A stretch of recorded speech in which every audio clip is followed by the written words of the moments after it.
Nosotros hoy no nos encontramos en la situación que nos encontramos porque de repente la Argentina se volvió toda loca, acá en la ciudad de Buenos Aires nos volvimos todos locos y apareció un loco y ese es el presidente. Acá hay un presidente que viene hablando de problemas en la Argentina de hace más de 100 años. Y hay otros que vienen hablando de problemas de más de 80 años. Y hay fuerzas políticas que se manejan de alguna manera como se manejaban hace 70 u 80 años. Entonces, en esto que para nosotros es poner el espejo retrovisor para ver cómo avanzamos, porque si no la historia, si no es para eso, no sirve, si no sirve para avanzar al futuro, pensamos que hoy la teníamos que convocar a Marina Cabat.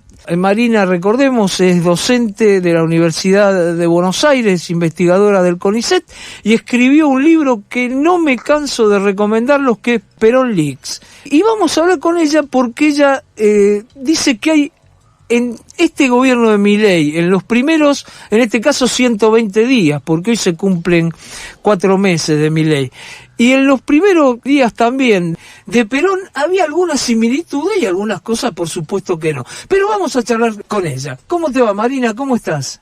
¿Cómo estás? ¿Cuánto tiempo, Roberto? Claro. Que no nos vemos en el parque.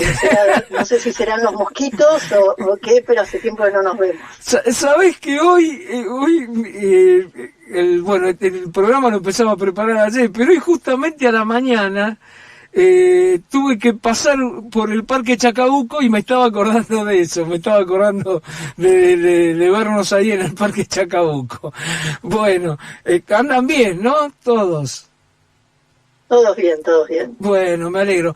Vos sabés que me sorprendió, porque escuché esto tuyo, aparte yo creo que esa investigación tan seria que vos hiciste sobre Perón, con documentación, no con que lo que me contaba mi papá, mi tío, no, con documentación concreta, desclasificada, y te escuché decir que había algunas similitudes. ¿Por qué no empezamos por ahí? ¿Qué similitudes ves con el gobierno de Milei en estos primeros 4 meses, y que vos decías que con Perón había pasado lo mismo?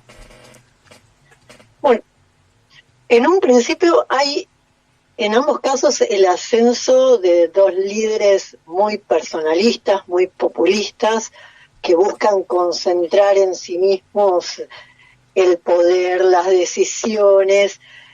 Es significativo que los dos tengan un ataque muy fuerte a todo lo que ambos consideran intermediarios. Hay un documento secreto del GOU, de la logia militar a la cual pertenece Perón, que dice ellos están en contra de todo tipo de intermediarios.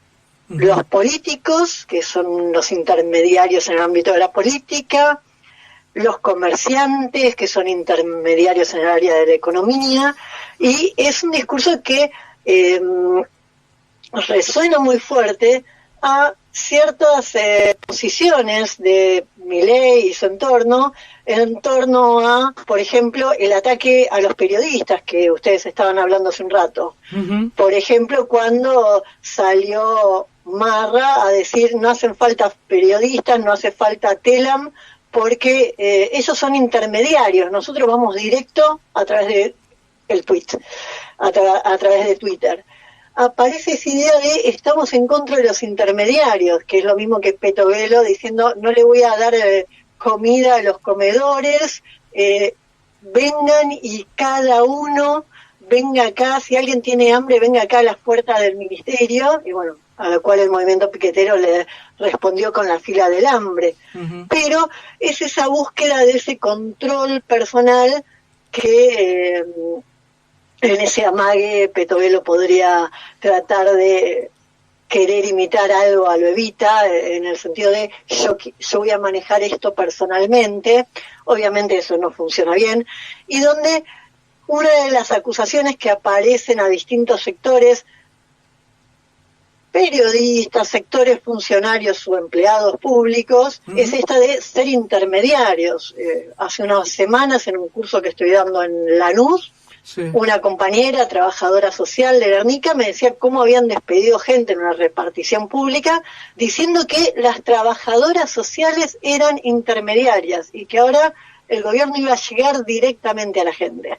Después sabemos que no llega, que son todas excusas para el recorte de la política social. Pero bueno, ahí hay un elemento del discurso que tiene que ver con ese carácter muy populista. Yo manejo todo esto en forma directa sin que haya otras figuras que puedan capitalizar políticamente o de alguna manera lo que se hace. Y con una crítica muy fuerte a los medios, que es llamativo, lo vemos acá con Milei, se veía en el kirchnerismo, se vio en el peronismo clásico y se vio con Bolsonaro. Es muy llamativo que El Globo, que es el periódico que hace bastante campaña contra los hechos de corrupción bajo el gobierno de Lula y de Dilma, y que de alguna manera el lulismo, el PT, acusaba de ser pro Bolsonaro, apenas sube Bolsonaro y el Globo empieza a señalar errores del gobierno, Bolsonaro empieza a atacar al Globo como, parecido a como hace Milei, ensobrados, etcétera. Entonces es llamativo que el mismo medio que era criticado por el PT después es criticado por Bolsonaro.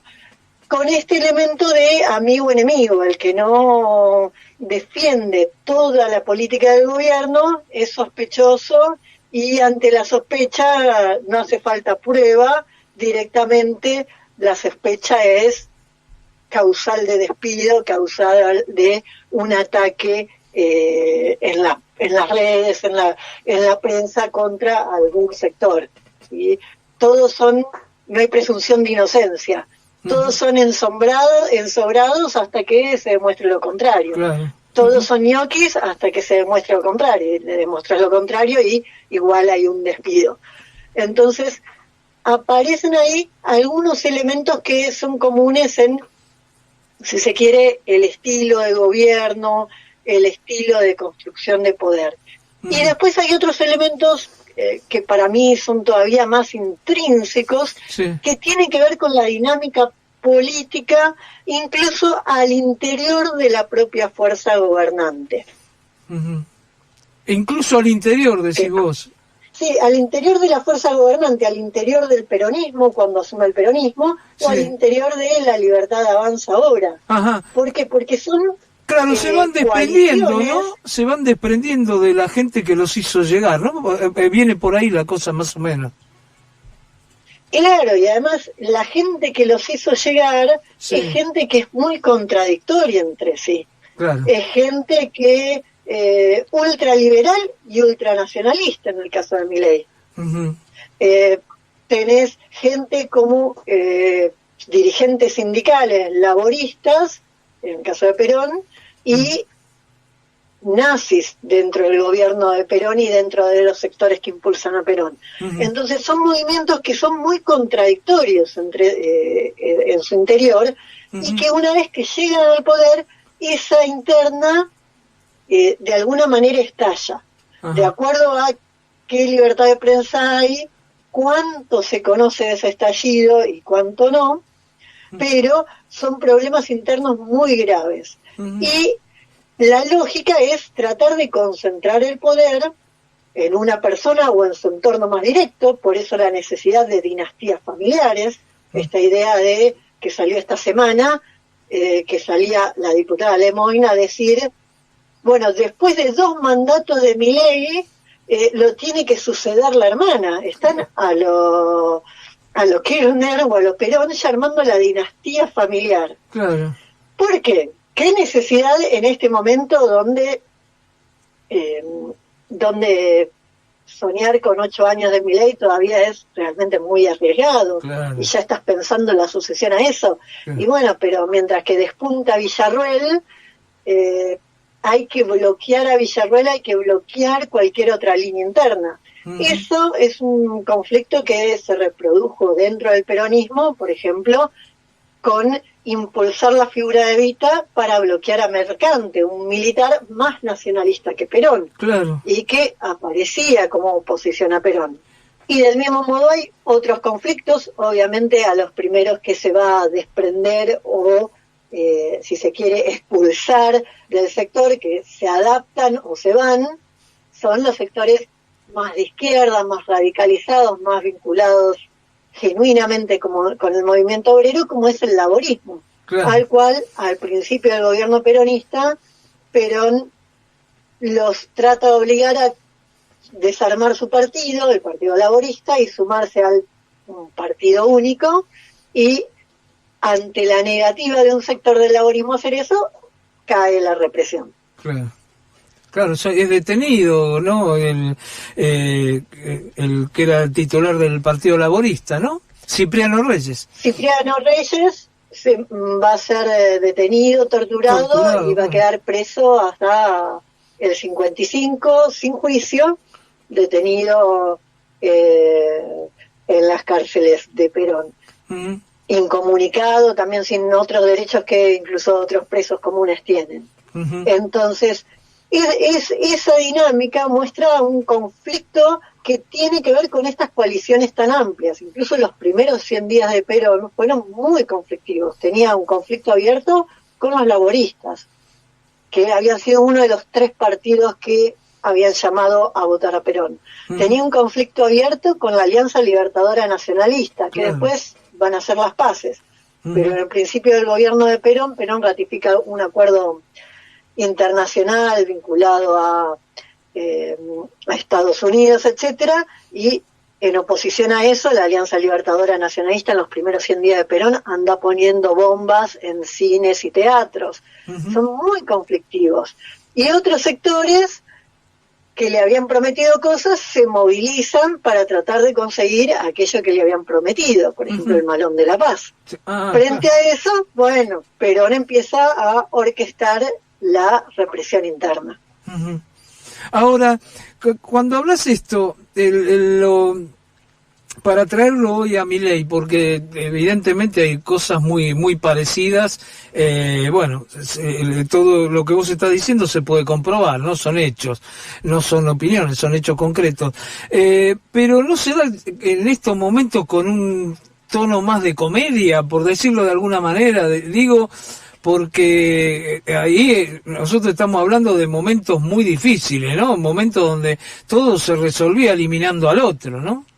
Yo creo que el agravante que tiene la situación actual es la crisis económica abierta. Ajá. Todo esto está pasando en medio de una crisis económica gigantesca que el gobierno no está haciendo otra cosa más que agravar. Y frente a eso recurre a la represión, como hemos visto hoy, y recurre a los viejos relatos de la burguesía argentina para deslegitimar la protesta. Y acá también tenemos puntos de relación, puntos de vinculación con el peronismo, incluso con Irigoyen. Sí. Hoy estaba viendo las noticias, viendo el Twitter, y por un lado está como hashtag, como tendencia a represión y la denuncia, pero por otro lado hay quienes instalaron como tendencia ley y orden y deportación, con la idea de deportar a un fotógrafo que estaba participando en la protesta. Y que ahí aunan estas dos cuestiones, el ataque al periodismo con el ataque al extranjero, esta idea que aparece recurrentemente de poner al extranjero como enemigo, esta gente que cobra planes. ¿Y cómo no va a cobrar planes si es la misma gente que cuando hay trabajo construye las obras del país, trabaja en la construcción, levanta casas, levanta caminos, y después si frenás la obra pública, una asistencia al desempleo le tenés que dar? Pero bueno, aparece de nuevo la idea del mal extranjero y a ese hay que deportarlo. Algo que está muy presente bajo la época de Irigoyen y bajo la época de Perón, que mantuvo la ley de residencia e incluso la hizo figurar como norma constitucional en la Constitución del 49.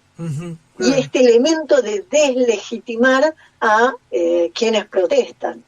Claro. No son verdaderos desocupados, no es la gente que realmente tiene hambre, son extranjeros, cosas que aparecen, por ejemplo, en el Malón de la Paz. Después de reprimir al Malón de la Paz, de golpe se empieza a decir que la gente que había participado no eran indígenas, no eran argentinos, todo ese tipo de maniobras para tratar de deslegitimar a la persona que protesta y que ha sido reprimida por el gobierno. Claro, ahora lo que uno ve por ahí, vos también ahora me podrás decir algunas cosas en donde son totalmente diferentes, pero claro, la situación económica de Perón era mucho mejor.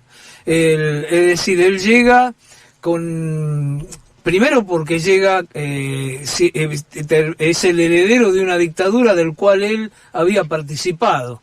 Entonces tenía todos los resortes como para poder en esos momentos tener la tranquilidad que tenía una continuidad de cómo venía, y que aparte era el momento que la situación era bastante buena en lo que tiene que ver con el empleo. Hoy pasa todo lo contrario, ¿o hay alguna similitud también en este gobierno con el gobierno del Frente de Todos? A ver, si comparamos con el ascenso de Perón al poder, ahí hay algunas diferencias que están dadas por esto. Perón ya estaba gobernando antes de ser presidente.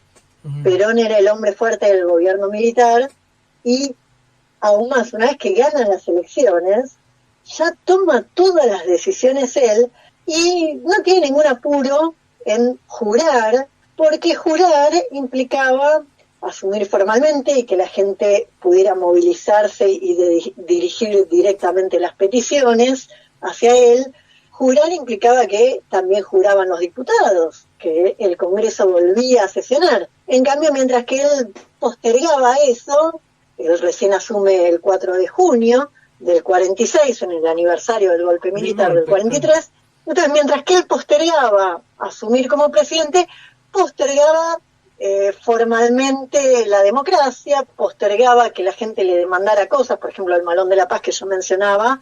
Ellos salen de la puna calculando de llegar a Buenos Aires para el momento en que Perón jura. Entonces, de alguna manera, postergar la jura implicó postergar todas estas reclamos sociales, postergar cumplir las promesas de campaña. Pero al mismo tiempo le permitían ir ordenando la economía, cosa que efectivamente va haciendo, en un contexto que en 1946 es muy favorable. Y que hay algunos problemas, como la alta inflación, pero que hay ventajas que tienen que ver con ciertas reservas heredadas y con mucha demanda en el mercado mundial para los productos argentinos. Esto después va a cambiar en los años siguientes, va a cambiar muy rápido.